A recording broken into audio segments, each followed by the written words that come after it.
Hello and welcome to another Q&A for the San Francisco Independent Short Film Festival 2023. We got another great program here. What program is this? This is Shorts Spectacular, and we have a lot of great filmmakers with us. Hey guys, hey filmmakers. Hey. Hello. Hello. Good to see you first off. Well done. Congrats on making and finishing a movie. I'm a filmmaker, so I know that's hard to do, and then for getting into our film festival. Congratulations. Thank you. Thank you. So this will be short and sweet, but let me just go around the room. I got June Lee. Am I pronouncing your name correctly? Yeah, that's correct. You're first in my screen here. Tell us what your film you're involved with in your role. Yeah. Hi, I'm June. I'm a Boston-based writer and filmmaker. I directed the film Good Faith, which I co-wrote along with Angela Huey. Right on. Thanks, June. And Angela, since he called you out, why don't you go next? Sure. I'm Angela Huey. I co-wrote Good Faith with June and I produced it.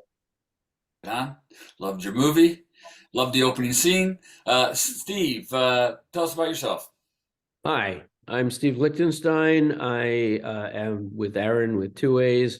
I am the executive producer, co-writer, and star.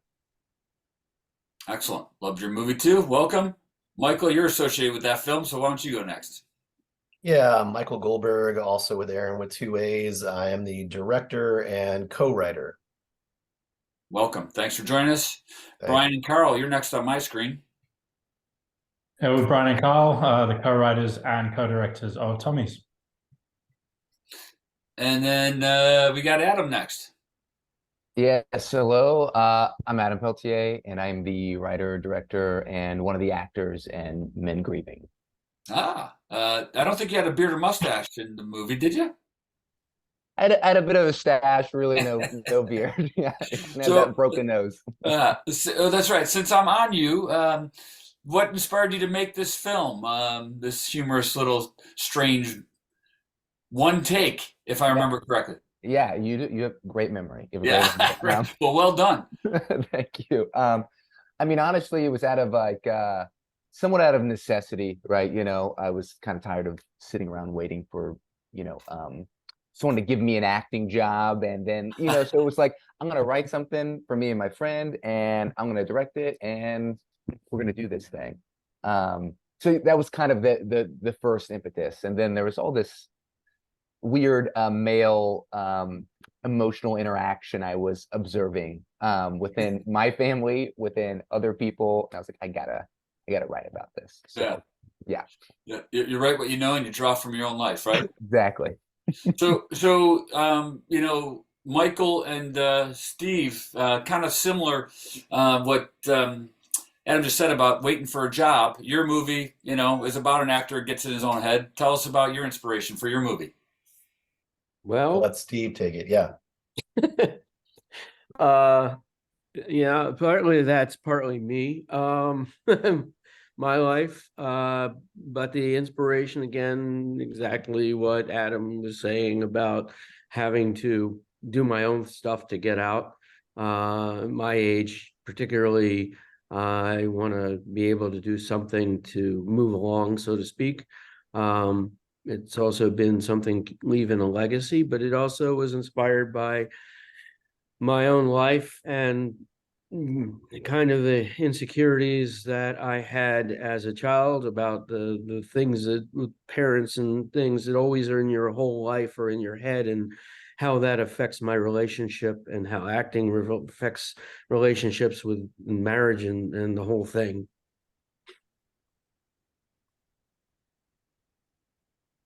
You're muted, Jason. Is he frozen or is he muted? Jason, I think you're muted. All right. Sorry There about you that. So I'm just saying, thank you. Well, actors, while you're waiting for your next gig, you kind of have to go and make things happen for yourself, right? Yeah. Particularly today. Absolutely. Yeah. Right on. Yeah, it's a crazy world. Hey, Brian and Carl, tell us about your project. What inspired you? What's it all about? Should we give the standard answer or the? Yeah, well, so I mean, we've done a few films about queer history, and we love a good costume period drama. And I guess we're looking for an excuse to live our Jane Austen fantasy. So when we came across this true but quite obscure kind of gay British slice of gay British history, one thing kind of led to another, and that's how it developed.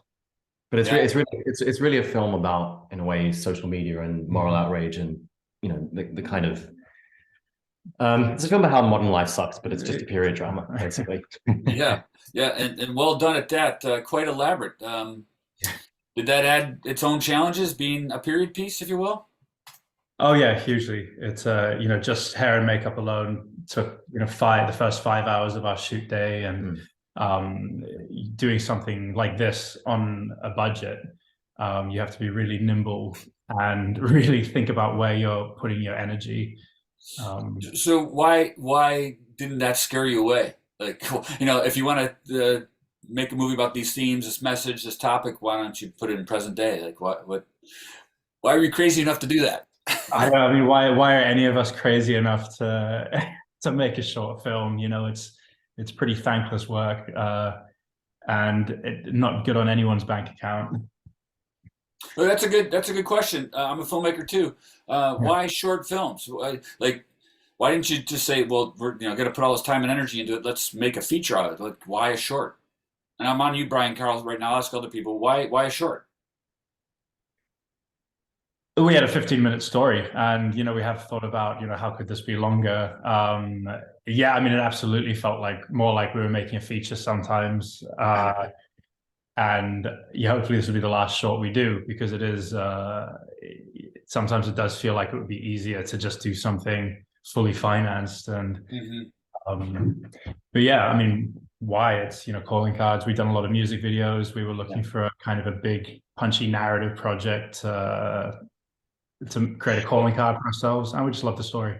Yeah, and then I guess like the story, sometimes the project just tells you what it is. It says it's a short. It can't be anything else, right? Angela, how about you? Why did you make this short? What was the inspiration? I'll let June talk about the inspiration, because he actually came up with the premise. Okay. Yeah, so it was a couple of things. So our story is about a young woman who decides to scam a bunch of bereaved New Yorkers by pretending she's like a Korean shaman. So the original impetus for the film actually came from the Na Hong Jin film, The Wailing, which was like this kind of horror film about Korean shamanism. But I kind of wanted to make a film about scammers and grifters. I also wanted to make a film about being lonely in New York, and sort of the absurd and often pathetic lengths that people will go to create these little communities.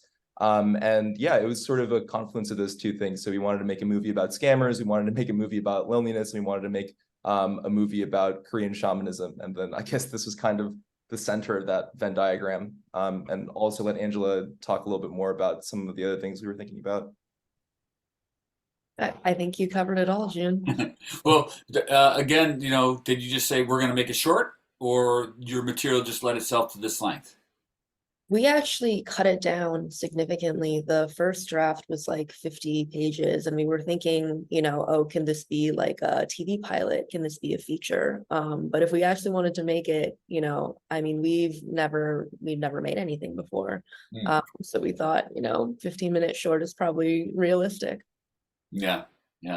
Well, and the chemistry of your actors too is just real natural. All the acting in these movies are fantastic. But Michael, let me ask you the same question. How'd you get involved with this? Steve's script, right? And was it a short to begin with, or did you guys explore writing it together or creating it together? Well, he originally approached me to direct it. There was a script, but then I also came on board as a co-writer. So I ended up co-writing it as well. And yeah, I mean, it was inspired by his own life.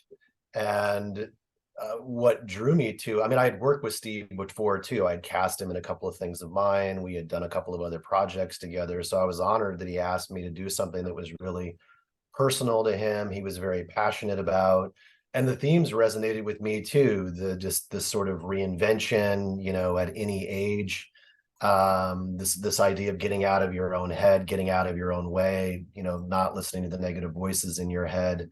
Some of those themes I just thought were really resonant with all kinds of audiences, me too. So I was all in. Plus it was inspired by his own life, and we were colleagues but also friends, so it was just a great experience. Yeah, you guys have some memorable lines for me, because we're all artists, filmmakers here. The street musician, is this, no, is this why you act, to torture yourself? Right? And it's all of us here. We all, making movies is torture, but we love it. Yeah, it was the reason actually we started this to be, well, I started it. I actually had a feature and a short, as I found out later, but this is the first time I'd ever approached anything. But we actually had 35 minutes of footage to cut down to 17. So it was like it found itself to be a short. And since then, what has been surprising with the reaction to me anyway, is how much people keep saying it's got to be something else. It's got to have something else, a series or something. Yeah. So talk about the acting. All the performances in your films are fantastic, and memorable. I love June and Angela. The brother sister are just charming. How did you create that chemistry? Well, we already knew Elaine, the lead actress from college, and then we just found Patrick, the actor, off backstage. And honestly, I'm surprised that it came. I'm pleasantly surprised that it came off so well, because they didn't know each other before or anything like that. We had very limited rehearsal time, but I think it came down to connecting with the story, and bonding over all of the hijinks and chaos that came with a 5-day shoot in New York City. Right on. And Adam, what about you? You're director and actor. What was that? You're correct. How do you do that? Great question. I still don't know. I mean, it's like it's one of those things where it just seemed I put so much work into it, and I was kind of like, what, look, I made it for me and my friend to be in, and I kind of didn't trust anyone else to direct this thing, and me and my friend Lucas, who's the co-star in that, we had already such a great shorthand, and it made total sense for me to kind of steer the vision, get everything kind of ready to go behind the camera, as well as performing in front of it with them. Did it ever interfere having that dual responsibility? Switch No. heads, No, not at all. I mean, it's interesting because it was like, with the Oneer, it wasn't that bad, because as soon as we kind of went and we're doing the performance, we're all in it. And then as soon as one take was done, then my director hat would come on, the actor hat would come off, and I'd kind of go off and watch some of the playback, and then be like, oh, we got to go again because that wasn't great. Right. And Brian and Carl, talk about your interaction with your cast, the process to get those great performances out of them. I mean, I think it's an ensemble cast. There's 5 women. There's obviously a kind of a central character, but in terms of their speaking roles, it's all quite evenly balanced. But I mean, this was the height of COVID. We didn't actually have a chance to rehearse at all. I think we had a 1.5-hour Zoom rehearsal, whereas normally with a piece like this, which is almost quite theatrical, you'd almost, you'd really go in and you'd workshop it, but we had none of that. So I think it's really a testament to the degree to which the actors really understood the characters. And I think everyone here will attest to this, that when it's a short, you're either 100% in or 1,000% in or not at all, which I think can be different with maybe, just the fact that you have to commit so completely. Right. So I think it was kind of that, and understanding, getting beneath the skin of the characters. It was quite a long casting process. We had a casting director who I think we had like 100+ tapes, and we also went kind of through a lot of agents' websites one by one, looking at kind of who jumped out at us. So it took, casting, we probably spent about 6 months more on, and because we weren't going to be able to actually try them all out together. A lot of it was just instinct and blind faith, I think, that the chemistry would be right. Right. I bet you. Yeah, and then in addition to your direction, your great script, being in that that set really kind of helped them make believe, if you will. Yeah. How long was your shoot? 3 days. Wow. Yeah, it was, which didn't feel like nearly long enough, but Because yeah, as Brian yeah. says, I mean, 5 hours of each day was taken up by hair and makeup. But I think it's a film set during a heat wave, but we shot it at the end of May, and it was just cold and windy and cold rainy. and- So it's just. But you're right, though. I think once I think everyone will attest to this. Once you conjure the particular illusion, everyone just kind of gets into it. Yeah. Yeah, that was an efficient shoot. It sounds like. And then same kind of question to you, Michael. Working with Steve and working with a couple other actors there. Well done. I love the relationship between the wife and the husband. It resonates with me as an artist living with a partner that is, let's say, more successful. Well, yeah, we speaking about rehearsals, we had to do some rehearsals as well, of course. It was still during COVID, so we did some Zoom rehearsals, quite a few. We had to sort of split off and do, like these two actors and then these two actors. We were sort of breaking it down by scene. I think we got lucky and we had kind of a blocking, little bit of a rehearsal in one of the locations, which was kind of nice for a bigger ensemble scene. And so that helped. But it was really just, going, this is a comedy drama, like a dramedy. So it was grounded. So it was just making it feel really authentic and real. So working with the actors to really get them comfortable with each other, getting those relationships to feel real, and just finding that right tone too, that sort of comic drama tone. But everybody was a pleasure to work with. The only one I hadn't worked, well, actually, Steve, I think, was the only one I had worked with, the only actor. Everybody else I hadn't worked with before, so that was a fun challenge to just step in and just dive in. But it's funny, you guys. I'm just realizing this. I think every project here has kind of a friendship, relationship, collaborator situation going on here. Even though Adam, your guy isn't with you, but it was with your buddy, right? Your best friend, Steve and Michael, June and Angela, and Brian and Carol. So does that get in the way? Brian and Carol, how is working together? Does it affect your relationship? Do you butt heads sometimes, or does the friendship get stronger? Oh, stronger. Yeah. I mean, we've been working together for, I think, 12, 13 years now. So we've ironed out a lot of the kinks, and we're able to have a lot of our fights in the scripting stage. But on set, we're usually pretty good. What does a fight look like? Do any laptops get injured or anything like that? Or no, it's usually Egos, just egos. Egos, yeah. Yeah. well, that's good to hear. And I bet you the relationship then enhances creativity, right? Oh yeah, I it's mean- like having kids, I guess. I Right. mean, not that we've had kids, but these are our Right. kids. Yeah. Right. And June and Angela, how long is this your first project together? So we've collaborated writing things before, but this is our first film together. And so, yeah, I would say that it was definitely a bonding experience in terms of we both were kind of figuring out what we were doing as we were going. And so it was definitely nice to have someone that I knew and that I'd worked with before to sort of figure out the process with me. So yeah, also a ton of our sets were in these very cramped indoor spaces, and so I think there was a lot of kind of forced bonding between everyone on the cast and crew. So right.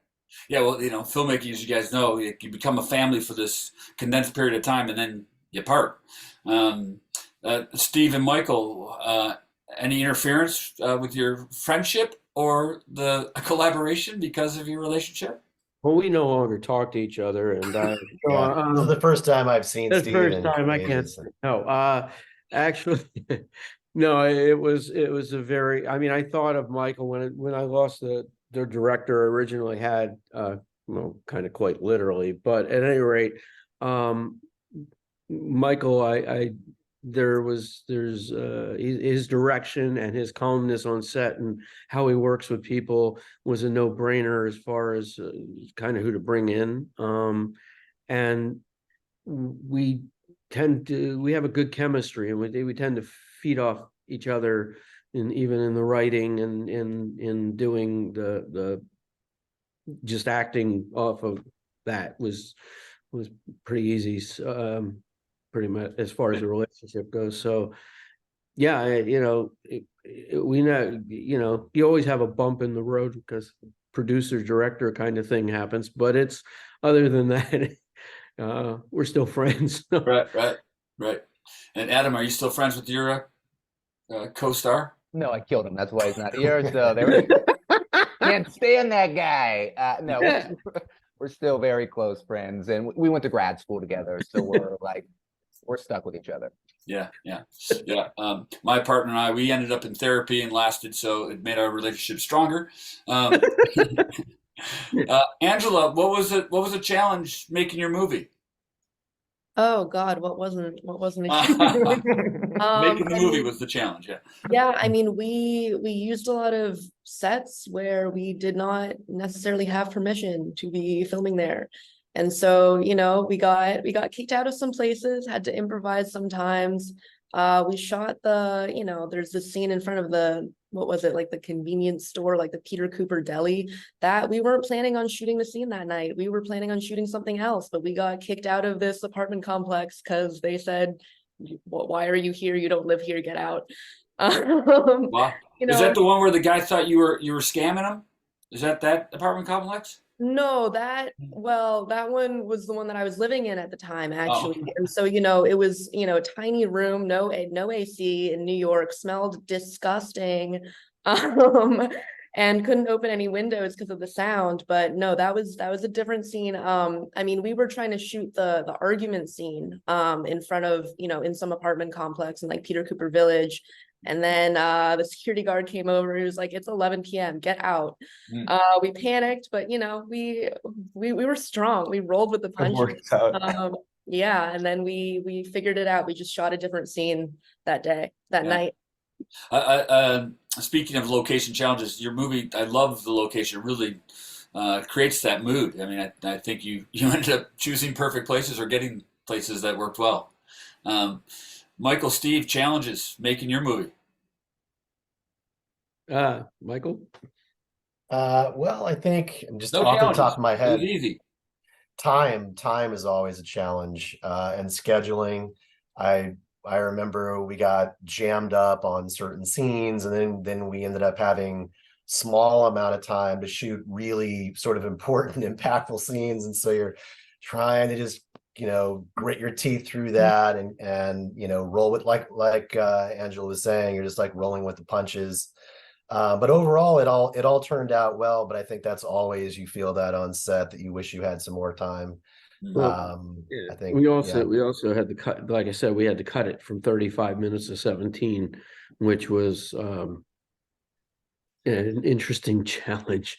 We also had to do a fifth day, a pickup day for that as well. And we also shot it because of Herald Square and Times Square or whatever on outside. We had a little bit of the same issues they had, in that we were in front of office buildings that you couldn't be like on half of the sidewalk. You had to be further out towards the curb because the security guard would come out and whatever. So we actually had to shoot further away than we kind of wanted to. So other than that, couple guerrilla DIY style filmmaking here, for sure. And then Adam, I mean, one take, all the the tracking shot into the office all the way through the rest of your movie. I mean, that can't be easy. Yeah, it was a nightmare. It actually went pretty smoothly, to be honest with you. So when did we're not going to have any edits, no cuts come into play? Like, it was when I was writing it, so it wasn't intentionally going to be this oneer, but then I was writing such an awkward, uncomfortable comedy that I was like, man, it'd be fantastic to make, because I love disarming the audience, and I was like, it'd be great just to make the audience stuck with these guys that are about to have this awful conversation that is both funny but very sad. And I feel like with an edit, right, when you edit a tense scene, right, jumping to a coverage or whatever, it kind of gives the audience like a chance to breathe, right? And I kind of wanted everyone to be so uncomfortable with this until there's a nice release at the end. So I see that. I see that now. I'm recollecting being uncomfortable seeing a guy doing jumping jacks or whatever at the beginning of the movie, and he's actually your memory is pretty good. He was line dancing, but they do look like jumping jacks. Okay. Yeah, very strange. And you couldn't leave the room. And it felt like a doctor's office waiting forever. Brian and Carl, challenges making your elaborate period piece. Yeah, the writing was really tough, kind of having 5 characters all talking completely in subtext about an off-screen scandal. Yeah, and then the shoot, you know, sort of every kind of step was a difficult one to figure out how to kind of do that right. But yeah, it probably does come down to time as well. You know, by the end we had one take to be getting all of pretty much every climactic shot was right down to the wire, our main character. I mean, I would also say the edit as well, because we edited the film, and I think trying to find the balance where you've got 15 minutes and you've got 5 characters, and you have to kind of create room for, you know, because they're all talking at each other, you know, past each other, and you're having to create room for the silences and kind of when to, you know, allow those 5 performances to sort of fully, you know, live and be expressed on screen is actually just really was fiendishly difficult. Yeah, and quite a feat. I mean, really, when you watch your film, it's like you guys really accomplished an amazing little film. How do you guys write together? How long did the writing take? I mean, it seems. I mean, I think in a way, I mean, we were sort of lucky enough to have Mike Leigh at our cast and crew screening, because his partner and also one of his longtime collaborators, Marion Bailey, who some of you might know if you've seen The Crown. She played the Queen Mother in like not the current season, but the previous season. He came along and he was like, "That is the most feature-like short film I've ever seen." And I think we've kind of learned now. You know, we've written 2 features this year. We're about to do another one because we've got to make a feature. But I think taking the time that we did with the short, because you know we're not trained filmmakers, it was kind of cutting our teeth on. You know, we've written stuff before in like we've got a film in gibberish. We've got something in Polari, which is a form of gay slang. This was actually the first time we'd written a film in English. And I think, yeah, it was kind of, we've kind of really cut our teeth. And so we're quicker now at writing films. So, you know. That became your film education. Yeah. In the deep end. One of them, yeah. So that's a good question. It leads me to ask the other filmmakers, you know, what's something you learned, whether about filmmaking or about yourself? Angela. I learned that I think having good craft services is very important to crew morale. You cannot. That's filmmaking 101. Feed your crew and feed them well, not always pizza. I think we also learned to not use sets that were close to the airport. We had like we had a set like the Pink Room scene towards the end of our film was like 15 minutes away from LaGuardia Airport, and so but I mean actually that was one thing that, and I think a lot of directors here can relate to, because there's so many of our films like have like these long sequences. I think one thing that really became apparent to us making is like the difficulty of like pulling off a well choreographed long take, just because there's so much room for error and so much room for things to go wrong. So that sequence that we were filming by the airport, we had so many great takes that were like dashed in the last second because a plane would just like fly by as like, you know, we were almost done with the take. So I think that we wanted a film that sort of had a slow pace and sort of like made people sit with the awkwardness and how uncomfortable a situation could be, and sort of a film where you were like forced to where basically, you know, you were like forced to be in these very uncomfortable moments and spaces. But I think the technical difficulty of pulling off like a long take from an acting perspective, but also just from a cinematography perspective, from a blocking perspective, those were all things that I think we kind of learned the hard way.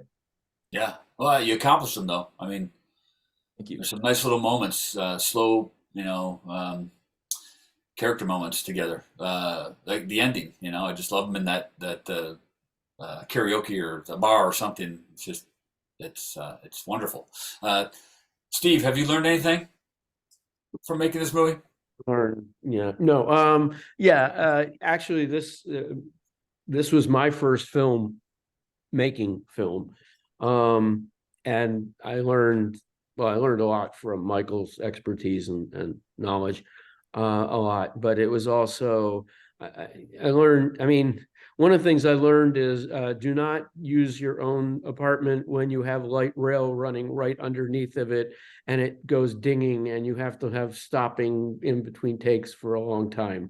So that was one of our challenges, but I learned a lot because I learned, I was in the editing room and I was in and did a little bit of that, and I was in the color and I was in every kind of part of that making of it, and I've exponentially learned a whole lot about making a film. Not to get too long-winded here, but what about yourself? Since the topic is kind of relevant to all of us here as an artist, filmmaker. What'd you learn about being a filmmaker? Like about yourself, like not about the technical stuff, but like you can do it, or don't listen to the voices in your head, or Yeah. I block mean, them out? my Aaron, I always talk about my Aaron, but yeah, I mean, that part of me, this was never something I thought I could ever do. I didn't know, and I still don't, but I could write. I just wrote another script and I'm like, I don't know but anyway, so I'm starting to do that, but it's like, so I learned I could do that. And that I started with a vision 4 or 5 years before, and it ended up, the best compliment I got by somebody was that you talked about your vision, and when they saw it, they said, that's it. Uh, And it yeah. was like, You realized it. that you can stay with something and finish it. And we all know how hard it is and everything else.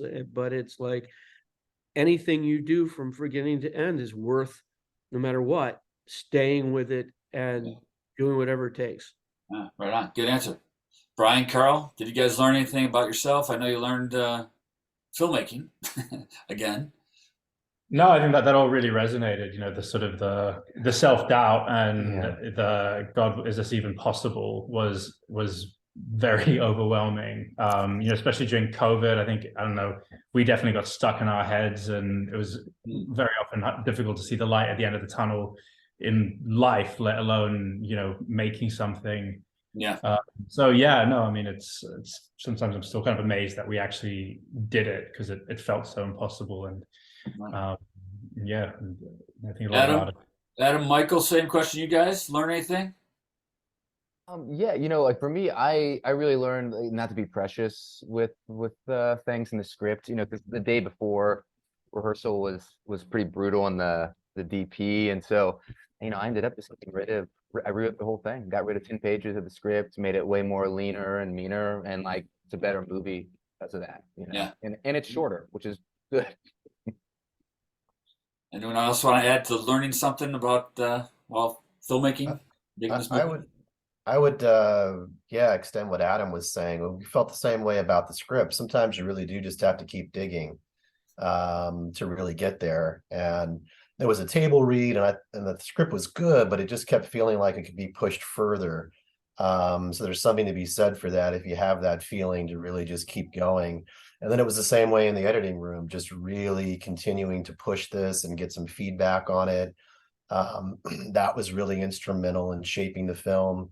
And then just on set as a director, I feel like staying flexible, staying nimble, like you have a plan, but things are going to change once you're on set. It's never going to completely go the way you envision it. And so being okay with that. So that's like constantly a lesson, everything I've made, like, all right, we have a plan, but now we have to ditch the plan, or we have to modify the plan. And can we be okay with that? And can we still get good stuff here and get what we need? And that's something I'm always learning. Yeah. That's a good lesson to apply to life too, right? Sure. Anybody want to add anything that I didn't ask? Because we got to wrap this up. If not, I just want to say I could talk to each one of you guys about your films for a lot longer individually, but we don't have time. So I'm going to sign off. Please stick around so I can say goodbye to you after we stop recording. But thanks everybody for watching. Thanks for supporting indie film. Check out more great independent short film festivals at sfindie.com. And we'll see you at the next Q&A. Ciao. Goodbye, everybody. Bye.